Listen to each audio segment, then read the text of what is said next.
Welcome back, everybody. It's Professor Aaron, and today we're going to talk about organic modeling. Up until this point, we focused really heavily on what we call hard surface modeling.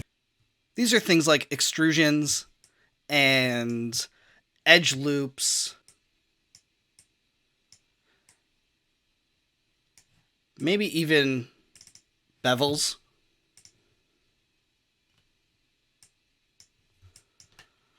And so all of these things are very oriented towards what we call hard surface modeling. These are things like products or furniture or, interior rooms, that kind of thing.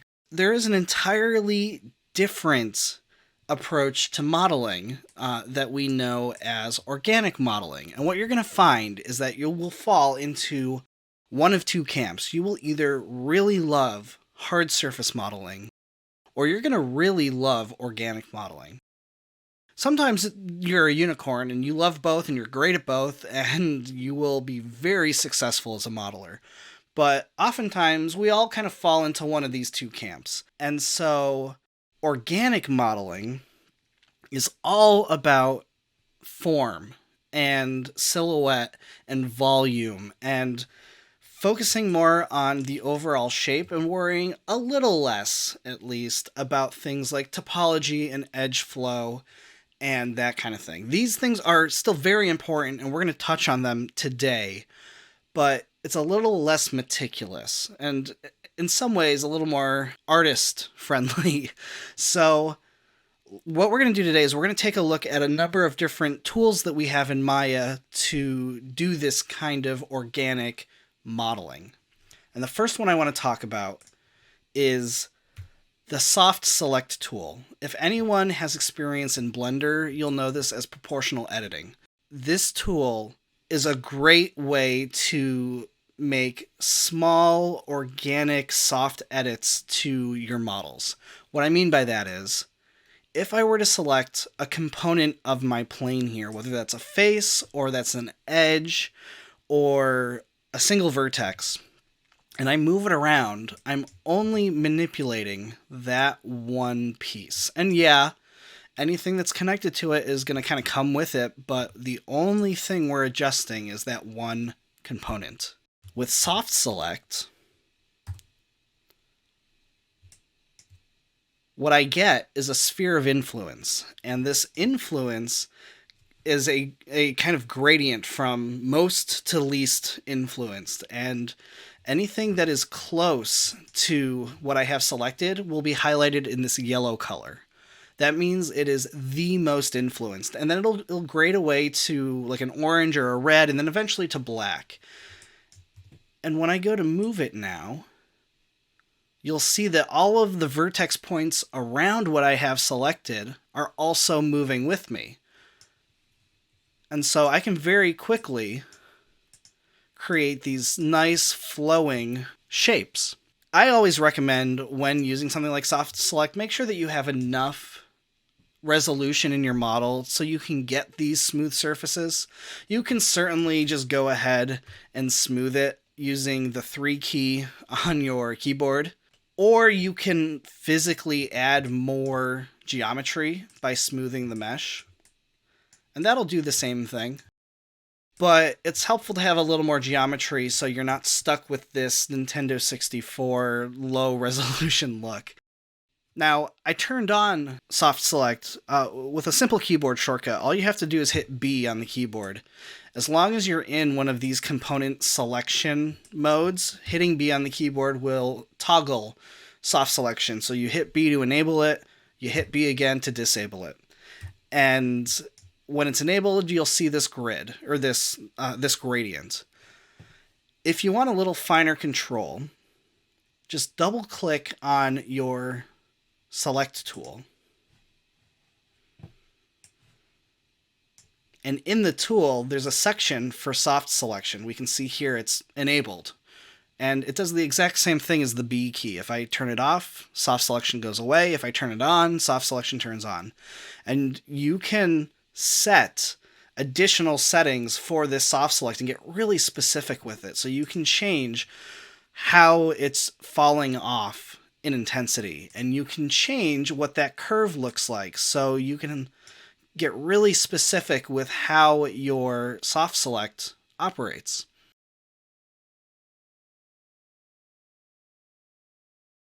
Most of the time, at least for me, I just use it with default settings, and I barely go into my tool settings here. I just use my keyboard. Now, one thing to note is that right now we can kind of see the edge of our influence. We can actually change how much we influence by changing the size of our sphere of influence or our brush. And we do that by holding down the B key and then left clicking and dragging left and right. And what that does is it changes how much of an influence this soft select tool will have. So if I make it really big, then my tool will have a very big sweeping influence. And if I make it very small, I will only affect a small number of faces or vertexes, right? And so very quickly, you can come up with really interesting organic shapes. Let's say that's too much work for you, though. You don't like having to go in, selecting a component, changing the size of your brush. That just seems like too much work for you. Well, I have an answer for you. And that is Maya's sculpting tools. Just like soft selection, we can actually use a set of sculpting tools that Maya gives us to do very much the same thing. If you go to the sculpting shelf, which is right next to the poly modeling shelf that we usually use, you'll have a whole set of sculpting tools that you can use a lot like you're sculpting real clay. So you can build up your mesh, you can smooth it out, you can kind of balloon certain parts and like make them more bulbousy. You can kind of scrape away at your mesh. There's a ton of different things you can do. So what I want to do first is smooth this out. I'm going to go back to my poly modeling shelf, and I just want to add a few subdivisions to my mesh. And so when I go in to sculpt it now, I can drag my brush across my mesh, and you'll see it is affecting the topology. And just like our soft select brush, if I hold down B, I can click and drag left and right and change the size of my brush. So if I want to make really small changes, I can do that. Or if I want to make really big changes, I can do that as well. And this is a much more, I think, artist-friendly approach to something like soft select because it really is more about the shape and the form and kind of organically figuring out what this looks like. You'll see here, if I hold down my B key and I try to adjust the size of my brush, there are two things there. There's the circle that's expanding, and that's the size of my brush. But then there's also this vertical line, and that is the strength of my brush. You can double click on any one of these icons up here and bring up the settings for the tool, things like the size and the strength and all of that. And you can adjust them here, by all means.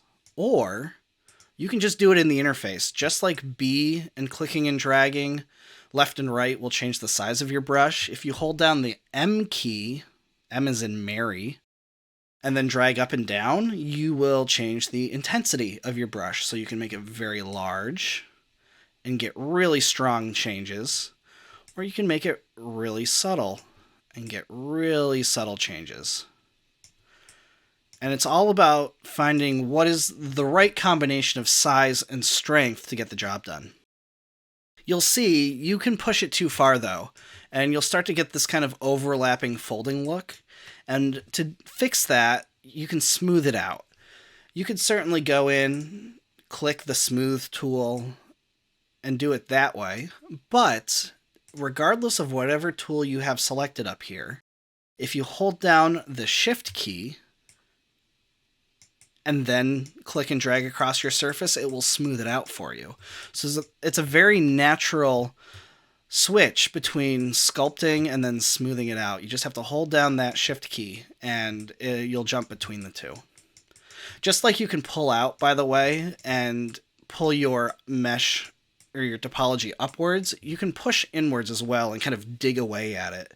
If I were to hold down the control key on my keyboard, it does the inverse of whatever tool I have selected. So just clicking and dragging will do the tool, and then control clicking and dragging will do the inverse.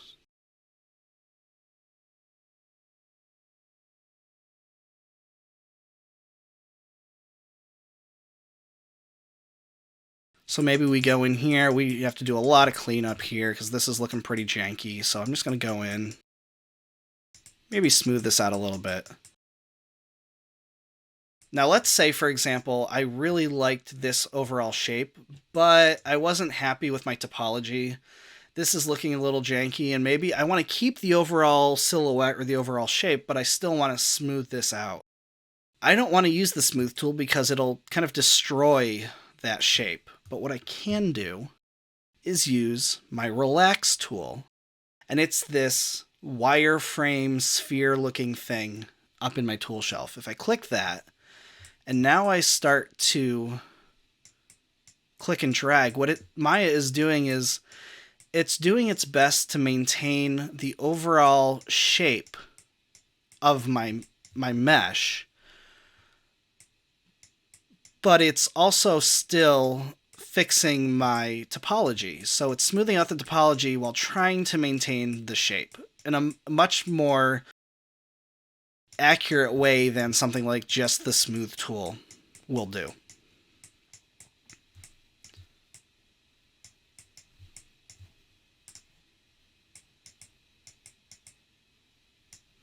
So you're going to want to jump back and forth between those two depending on what you're doing. I usually use the smooth tool as kind of like an eraser.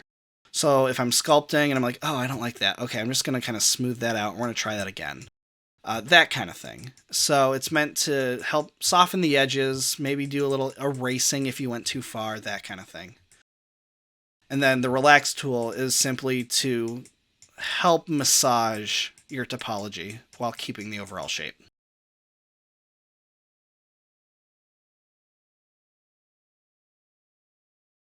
Now, you don't have to sculpt from scratch. You certainly can. You can go and... A very common way to start is to create something like a cube and then subdivide the cube a few times. The reason we use a cube and not something like a UV sphere is because UV spheres have these poles at either end. And as you know, poles can be a bit of a tricky thing. Especially with sculpting, because once you get in there and start sculpting this out and trying to change the topology, this could end up being more of a pain in the butt than any kind of help. So instead, what you can do is take a cube and then subdivide it a couple of times. And suddenly you have something that's very close to a sphere. It's not a perfect sphere, but it's very close, and it is made entirely of quads. So there's no poles, there's no triangles, nothing like that.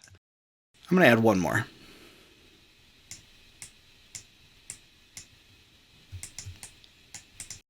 So now I can go in, and I can sculpt this. I can even turn on symmetry and start sculpting out my shapes. So whether I'm making a face or any other kind of object, it can be really easy now to just focus on my form and my shape and whatever it is that I'm trying to sculpt without thinking about things like topology and edge flow and whether this will fit here. It is a much more kind of organic approach to modeling. Not to mention, it produces some very nice organic looking results. So I find it very therapeutic to sculpt. It's a lot of fun. It's very easy to just put on a podcast or put on a movie or music in the background and just kind of get lost in it for a little while. But like I was saying, you don't have to start like this. You don't have to always start from a primitive. Maybe you start from an object you already have. I made up this face model really quickly, and what I can do now that I have it is I can smooth it a few times. Let's say I'm really happy with the overall shape. I can go in, I can smooth it, And now, with my smoothed mesh, I can sculpt it a bit. And I can take, for example, I can just do some really basic, small changes. Maybe I want to make it feel a little more like handmade. So I'm just going to do some really basic sculpting, maybe turn off my symmetry here.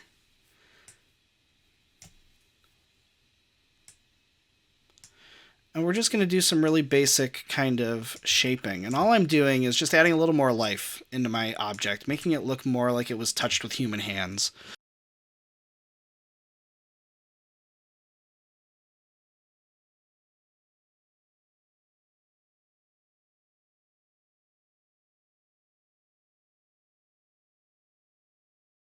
And very quickly, without a whole lot of effort, we're getting something that feels much more natural. It doesn't feel so rigid and kind of mechanically made.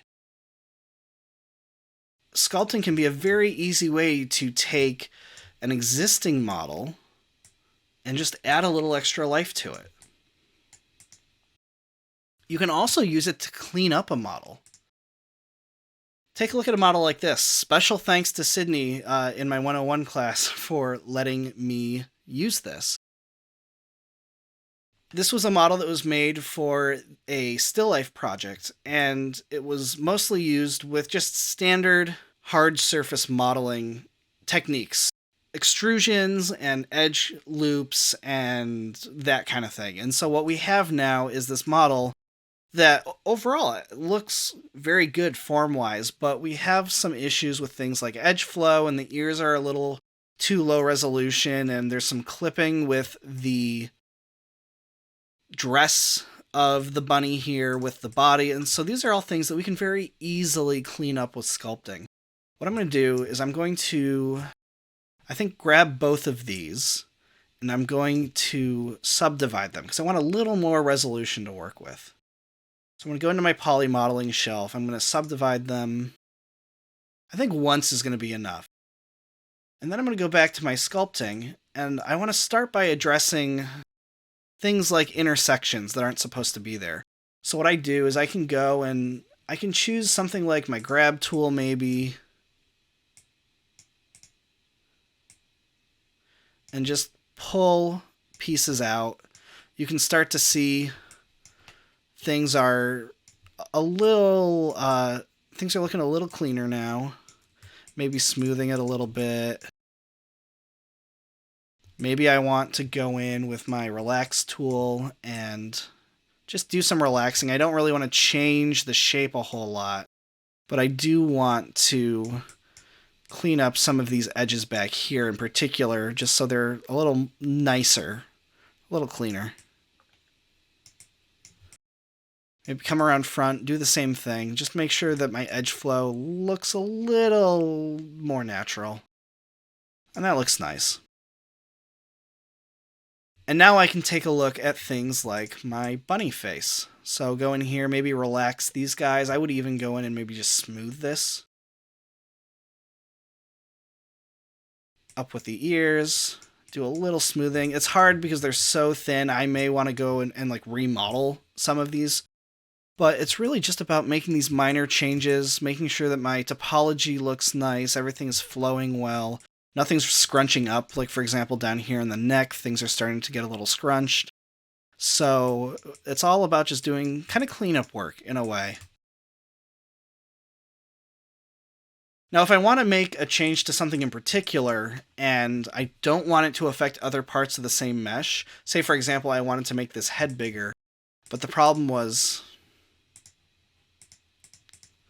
every time I go to make the head bigger, it also makes the rest of the body bigger, for example. So maybe I don't want it to kind of affect down here. What I can do is I can freeze off the lower part of the body, and I can just focus on the head. It's kind of like masking. So if I hide these, I can show you what I mean. Let's say, for example, Let's use the freeze tool. It's this one that looks like a sphere with a little snowflake on it. And so I'm just going to paint. And it's going to paint this blue kind of color on the mesh. And that should be enough because I'm not really going to touch anything down here. So maybe I take my my little bubble inflate tool. And now if I try to inflate the head, it's not going to affect the rest of the neck. So I can very safely make those changes and not worry about accidentally touching another part of the model that I didn't mean to touch. Now you can also go into your settings. Once you're done, you can either unfreeze it and get rid of all of it, or if you need to do some work maybe on the part that was frozen, you can invert it as well. So there's a lot of flexibility with what you can do. I'm just going to unfreeze it here. Probably going to do a little smoothing here just to clean this up.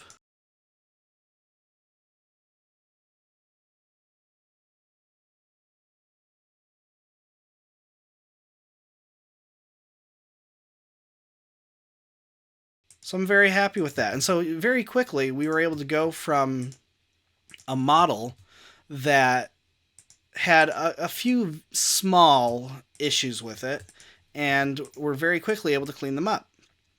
So now I can go in understanding that I'm going to have to rearrange where my button eyes are and just kind of do some final cleanup there. But now I have a bunny that's a much cleaner looking model, both topology wise and just visually, and I can go ahead and move on and add this to my scene.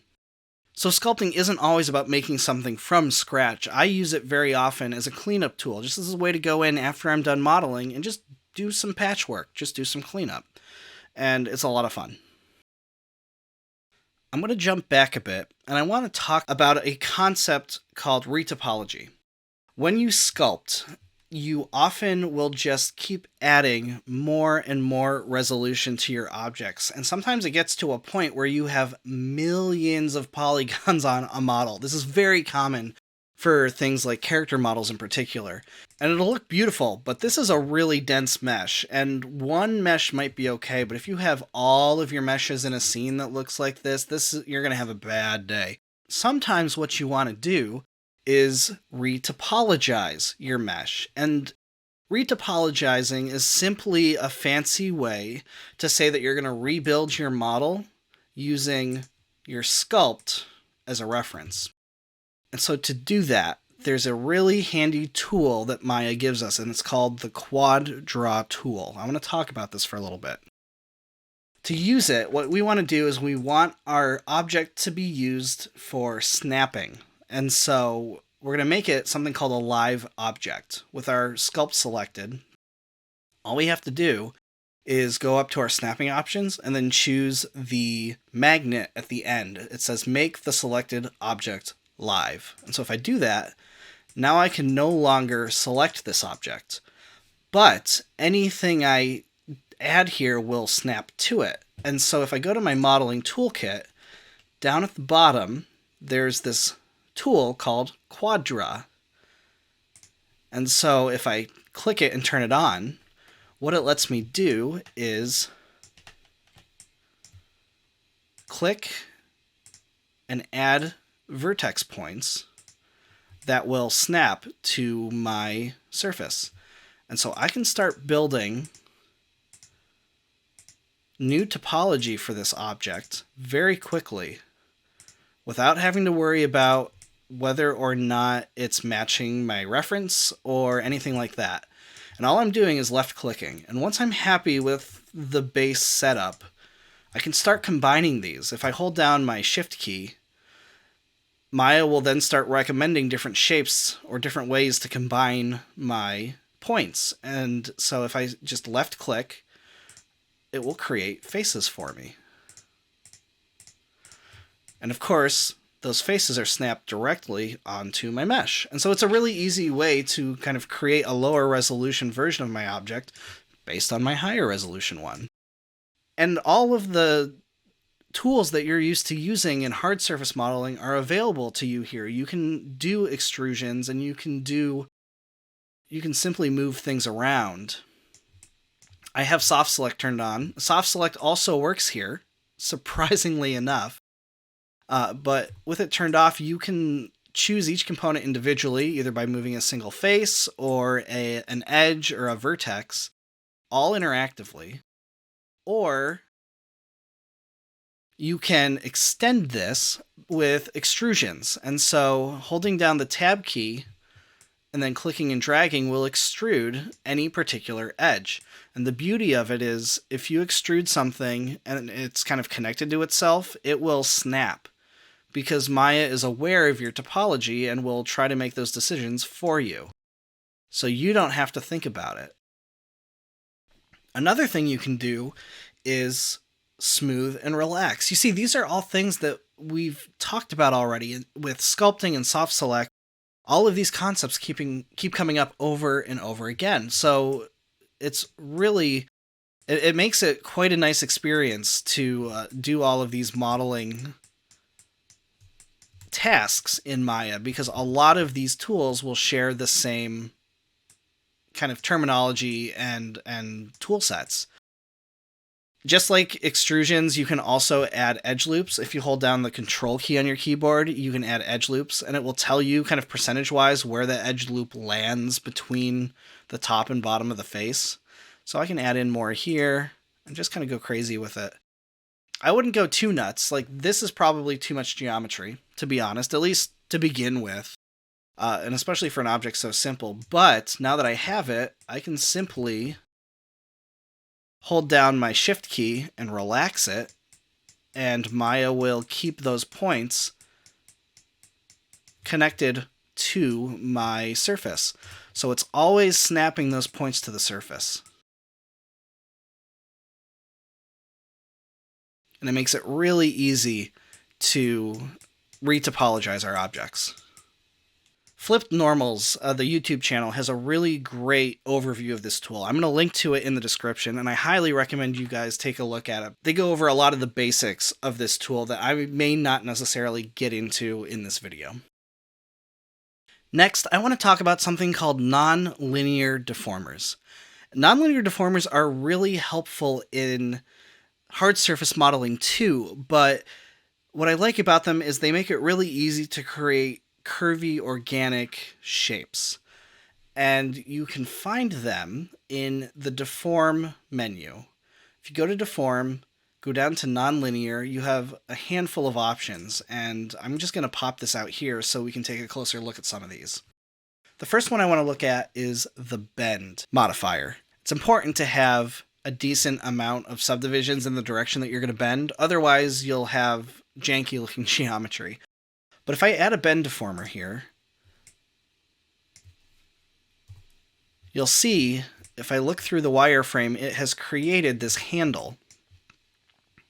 And if I go to my bend properties, I can change the curvature of this handle, and it will change the curvature of my object. It doesn't have to be a single object. It can be a group or a handful of objects. They will all work the same way.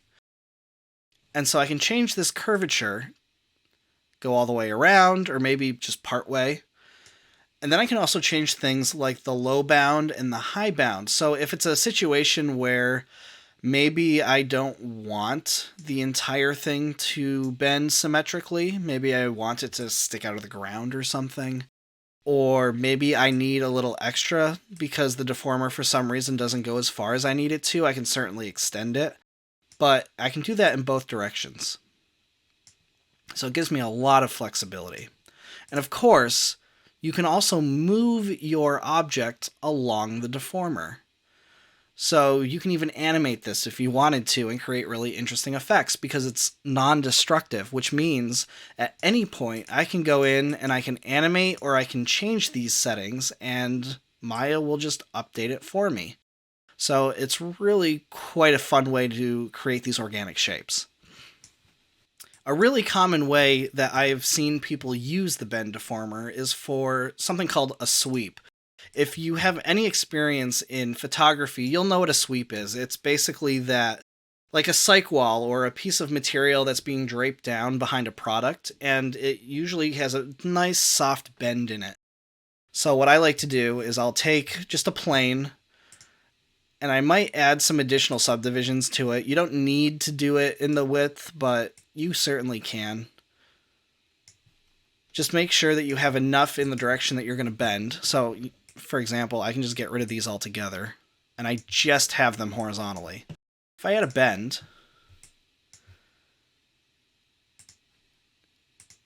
I can now bend this to look like a cyc wall. And you'll see nothing's happening right now, and that's because the direction of this deformer matters. I can rotate it, and it will affect how my object bends. This is doing something truly goofy. I don't think I've ever seen this happen before. Oh, I know what's happening. I don't have any resolution in this direction, so it's not going to bend it at all. It's just going to try to connect them. What I need to do is I need to rotate it again. There we go. So now we see what it's supposed to do. It's following our bend deformer, and it's bending our cyc wall, our plane. These cyc walls, they come up and they drop down and they lay out flat. And so I need to change my bounds. I'm going to take my low bound here and I'm just going to set it to 0. And so now what I've done is I have created this kind of plane where my objects can sit. So I can have my fancy schmancy model here, and I can set it up and I can add my lights, and I'll have this nice graded background that I can light it against, and it's beautiful. I don't usually make sweeps like this. I personally really like to just take a plane,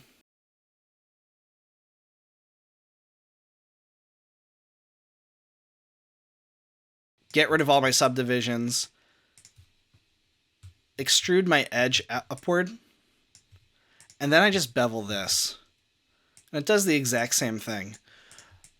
But I see a lot of people using the bend deformer for this as well. And like I said, it's a perfectly valid reason to use the bend deformer. I think it's a really clever thing to do.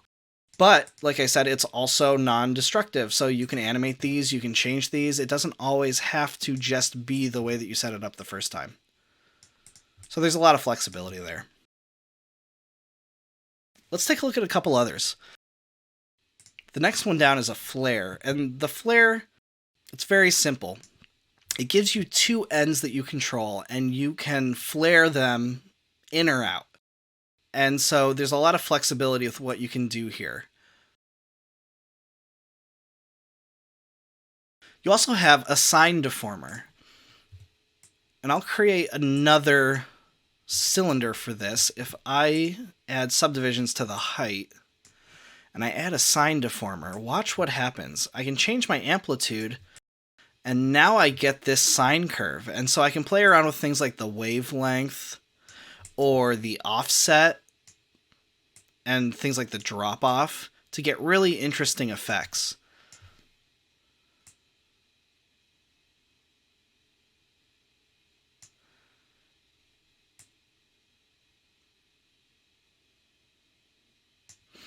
And just like the other deformers, you can change the high bound and the low bound. So you can create really interesting effects this way too. And this is very similar to the wave, because I think under the hood, the math is very much the same. It's just a variation on the sine wave anyway. So if I create a plane, and I subdivide this plane a number of times, I can add a wave and play around with the amplitude and get this almost like water drop effect.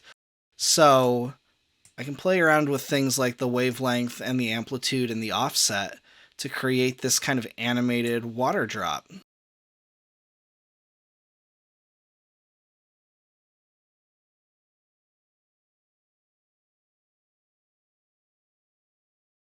And the difference, instead of having like an upper and lower limit, it has a radius. So minimum radius and a maximum radius.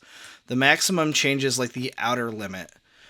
And then the minimum is of course, the inner. So you can see these lines here will change as you adjust those limits. All right, the last nonlinear deformer I want to take a look at is the twist. Let's once again create a cylinder. I'm going to do something a little different with this one. I'm going to subdivide the height, and then I'm going to select all of these faces. I'm going to extrude them. I'm going to turn off keep faces together. So I'm going to pull it out. So I get this kind of gear looking effect. So now that I have that, I can add a twist deformer, and it'll look very similar to the flare, but what it does, it doesn't flare it out. It doesn't make them bigger or smaller. It takes them and it rotates them. So I can change my start angle and my end angle and start to get these really interesting kind of spiral screw type of effects. And I can set things like the low bound and the high bound, and you can see it then changes where the effect starts and stops. So very quickly I can get this kind of neat twisting effect. And I can change that, and you'll see it moves along with the deformer. Or I can move the object, and it'll do the same thing. It gets goofy when you start to move the object if you're not careful with it, so be careful with it. But you can get some really interesting effects just by changing some of the settings in the deformer and then moving the object around a little bit. Now, there is one last thing that I want to talk about when it comes to organic modeling, and that is physics-based modeling. This is a little more advanced, but it's a lot of fun once you kind of learn the ins and outs on how to do this. A really good example of how to use physics-based modeling is for things like tablecloths and drapery and that kind of thing. Let's say we wanted to make a tablecloth, and we had a table. Let's say we spent a lot of time building a table model, and so we have our table, and we've created some legs for it.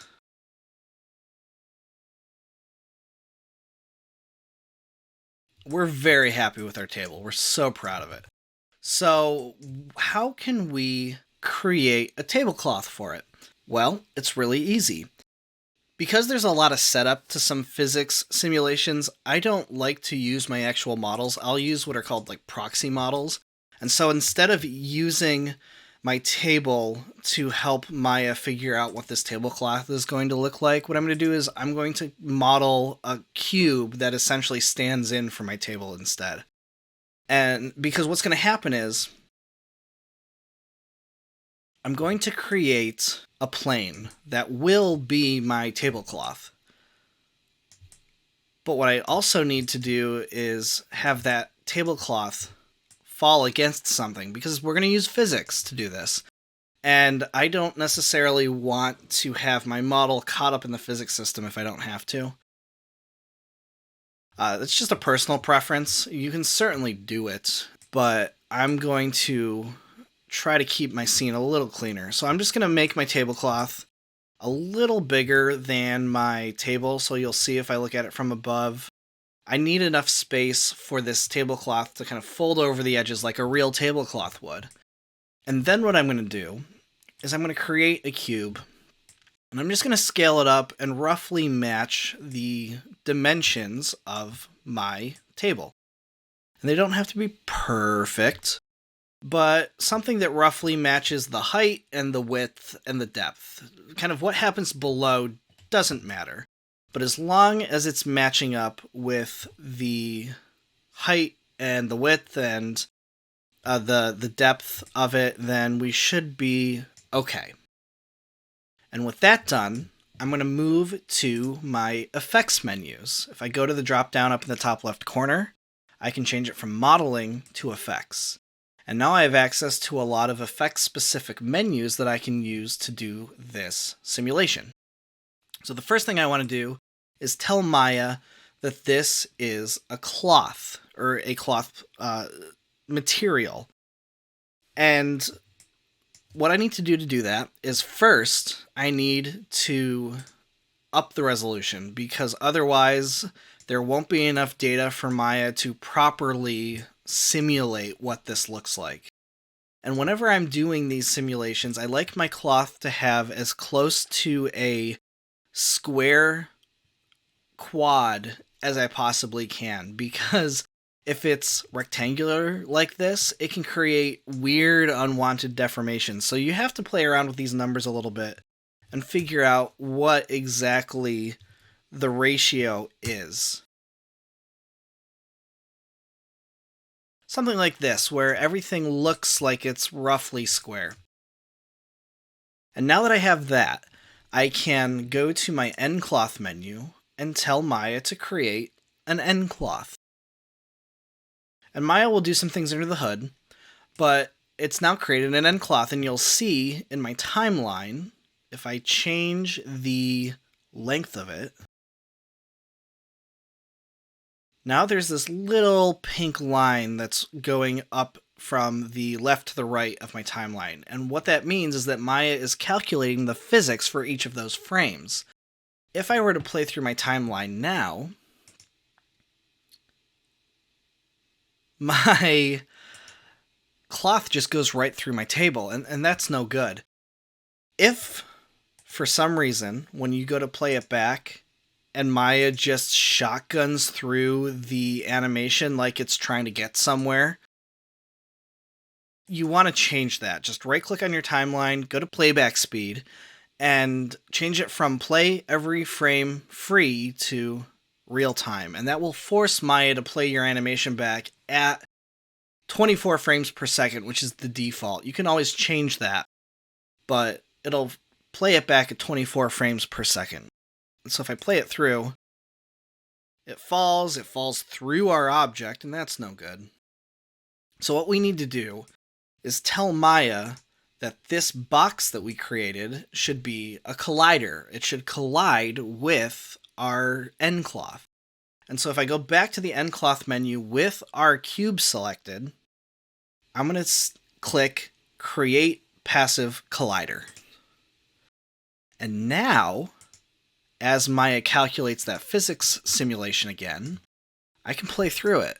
And you'll see as Maya catches up to me that it is calculating how that cloth will fold around the box. And so at this point, it really is just going through the timeline, finding a frame that I really like. I like this frame. Selecting my plane, and then duplicating it. You could certainly try to go through the hassle of deleting your history and whatnot, but what I like about duplicating it is that it creates a fresh, clean copy of the mesh without any of that data associated with it. So you'll see now, if I play through, my cloth still simulates, but my copy doesn't. And so that's beautiful. If that's all I needed to do, I can go in, delete these guys, get rid of the nucleus that Maya created, and then I can just scoot this guy right back over, put it on top of my table, and I'm good to go. Now I have a tablecloth on my table. If you want to get a little more complicated, you can also use physics to create drapes. And I love this because this takes advantage of the animation system too. You can animate your physics objects to create really interesting shapes. What I mean by that is this. Let's create a brand new plane, and this plane will be the base shape for our drapery. I want to set up my scene kind of like I'm setting up drapes on a window. So I'll make it vertical. I'll make it a little wider than it needs to be, because what I'm going to do is I'm going to take another object and I'm going to animate it in a way where it kind of pulls this together, almost like I'm closing the drapes, and that action will force the physics to like bend and shape it like cloth. So what I'm going to do is add a lot of resolution, and then I'm going to add a cylinder. And I'm going to treat the cylinder in a lot of ways like a rod, like a curtain rod. And so I'm going to rotate it, and I'm going to place it at the top of my curtain. And I'm going to scale it so it goes all the way across. Maybe make it a little smaller. But it just has to cover the top part of my curtain. And so what I'm going to do is I'm going to add a couple keyframes on this cylinder. I don't like to always put it at the first frame, at frame 0 or frame 1. What I like to do is I'll find like frame 20, and I will place a keyframe. If I go to my channel box, under my scale, I'm just going to grab my scales, I'm going to right click, and I'm going to choose key selected. And that adds a keyframe or a little red ticker on my scale values. And so now I can move forward a few frames, maybe like 30 frames, 40 frames. And what I'm going to do is I'm going to scale this in, because what I want it to do is pull this curtain with it and kind of scrunch it up. So I'm going to scale it in, and I'm going to right click on my scale values again and choose key selected. So when I play through this animation, what's going to happen is this cylinder is going to get smaller, and I want it to drag my cloth along with it. If I select my plane, I go to end cloth and I create an end cloth. Now I can right click, go into my vertex mode, and what I want to do is select this very top row of vertex points. Then I can shift select my cylinder, and I want to bind the two together, almost like I'm attaching a curtain to a curtain rod. So with those selected, I'm going to go to my End Constraints tab, and I want to choose Point to Surface. What that's going to do is it's going to take all of those points I have selected, and it's going to bind it to the surface of the cylinder. And so now you can see there's a connection. There's these little lines that connect the points on my curtain to the points on my cylinder. So now, if I let this play through, you can see it's already thinking about it because it's going through the timeline. But if I play this through, watch what happens.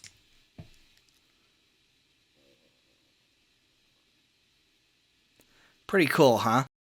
What we're physically doing is bringing this curtain closer together, and it's forcing it into this like natural folding pattern. And so now I can just pick any random keyframe. I can Control D duplicate it, and now I have a curtain. And the beautiful thing about this is I can make a bunch of different ones really easily. All I have to do is find a different keyframe. Control D duplicate. Now I have a second curtain. Find another keyframe. Control D duplicate. Now I have a third curtain. And I can easily fill a room with these just by kind of scrolling back and forth and finding really interesting shapes. It could even be something that is pulled outward a little bit. If I Control D duplicate that, I now have a frozen version of that shape. And so there's a lot that I can do here just with this setup to get a bunch of different curtain shapes that feel very natural and organic around my room. The last thing I want to show you guys is how to create pillows, because this is a lot of fun too. So if I clear out my scene, what I'm going to do is I'm going to create a cube, and I want to get kind of the shape of a deflated, empty pillow, like a pillow without feathers, right? So I'm going to make my cube very thin, but it's going to be kind of long and tall. So maybe something like this. And then what I want to do is I want to change the divisions. So with the width and the depth, these need to be high. because these are going to give our pillow its shape. Maybe in the width we even need a little more, maybe like 150. Because again, I'm trying to get somewhat of a square face. And I'm also going to want to add a couple in the height. 2, 3, 4, nothing super, super crazy. Because what I wanted to do is I wanted to kind of pinch here, but I want it to hold its shape. And so it doesn't have to be a whole lot. Maybe I even make this a little smaller. So with that complete, I need to turn this into an end cloth. So I'll just go to my end cloth menu, create end cloth. But before I run the simulation, I need to tweak a few things. The first thing I'm going to do is go into my nucleus, which is kind of the global settings for my physics simulation. And I'm going to turn off gravity.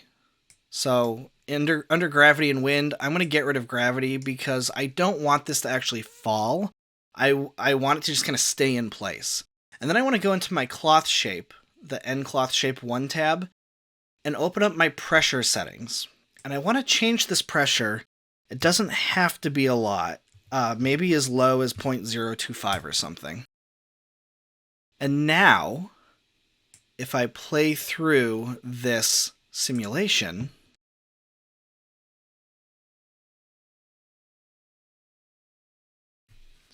so now you can see we're starting to get this really natural pillow-looking shape. This might be too much, but even just like letting it do that, we're getting some nice wrinkles. It is very tall, but if we duplicate this and turn it into a static mesh, now it's really easy for us to either go in with some sculpting tools or with even just a simple scale and bring it down and adjust it. So that's what I'm going to leave you with today. We've taken a look at a lot of different ways that we can use organic modeling tools to create these nice soft organic shapes. We've looked at soft selection and sculpting and nonlinear deformers and finally physics. There's so many things we can use to create these shapes. And hopefully you take advantage of these throughout your next few projects. I hope you enjoyed this video, and I will see you guys in the next one.